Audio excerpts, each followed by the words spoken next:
I am not what my parents dreamed for me to be. I was out of work for a really long time, and people are like cheering for that. Woo! Unemployment!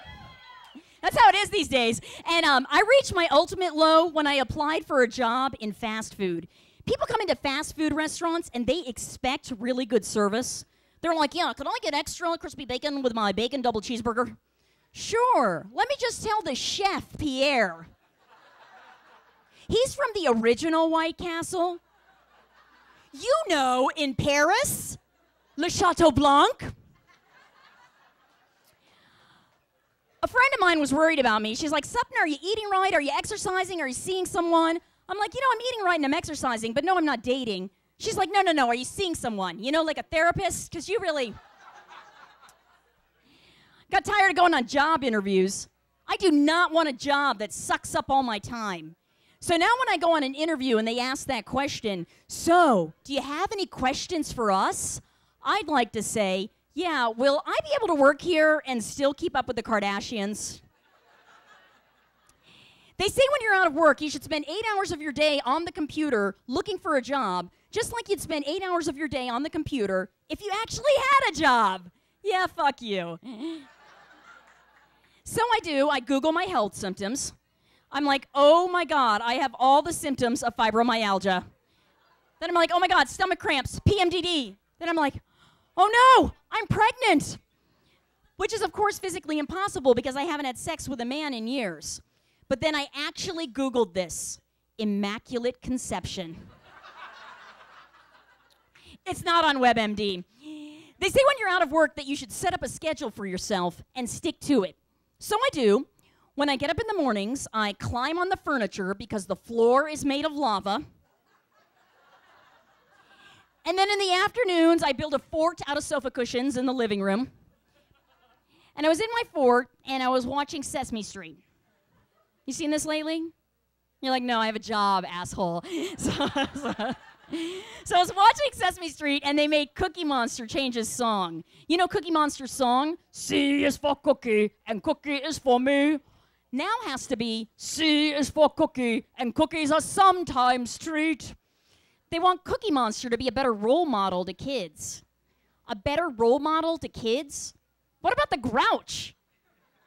He lives in a fucking trash can. And Big Bird? Don't tell me that big-ass bird isn't on steroids. Kermit, the skinny body, the bloated stomach, the glazed look in his eyes. Crystal meth. Bert and Ernie, be loud and proud, guys. Come out of the closet. You don't need the twin beds. We know. So when you're out of work, you can spend the whole day in your house, you're doing shit, nothing's happening, and you just sit there, everybody else is at work, and every time the phone rings, you think, oh, that could be for a job interview. So you answer in your professional voice, hello, this is Sapna. And then it turns out it's a pre-recorded message. Hello, this is CVS Pharmacy. We are unable to refill your prescription of Prozac at this time. I'm just kidding, I don't take Prozac. That is so 1994. Which reminds me, time for my Zoloft. Goes down smooth. I wrote a little song about my moods. It goes like this. It's just another manic Monday. Oh, wish it were Sunday, 'cause that's my depressive day. So I haven't been able to sleep lately, so I've been taking Ambien.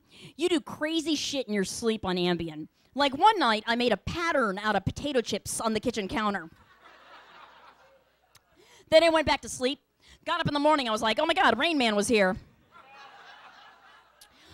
I think they should give Ambien to hoarders, because these are people who are not motivated to clean their houses while they're awake.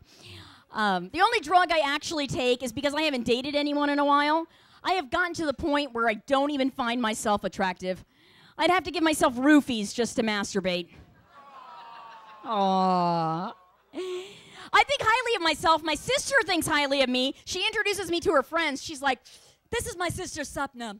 She's a professional clown. I'm like, I'm a comedian. She's like, yeah, whatever, same difference. I gotta put out this mimed cigarette. It's killing me. So, but I have a friend who's a poet, and she says to me, she's like, I'm not getting enough work in poetry, man. What I really need to get into is performance art. That's like me saying, I'm a comedian, but what I really need to get into is magic. Magic, that's where the money is. So when you're out of work and you get on Facebook and you see everybody's got all this shit going on in their lives and you got nothing going on in your life. And I read this girl's Facebook status update and she was kind of bragging and it pissed me off, and this is what she wrote for her status.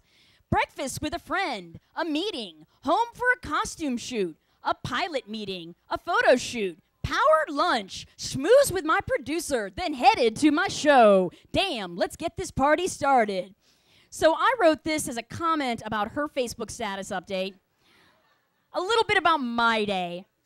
Breakfast with my cat. A meeting with the unemployment office that demanded I provide my job search record to continue obtaining benefits. Schmoozed a friend who's a pilot for jobs in the airline industry. Disempowered lunch, a.k.a. PB&J. Accidentally rode the L all the way to Linden and back.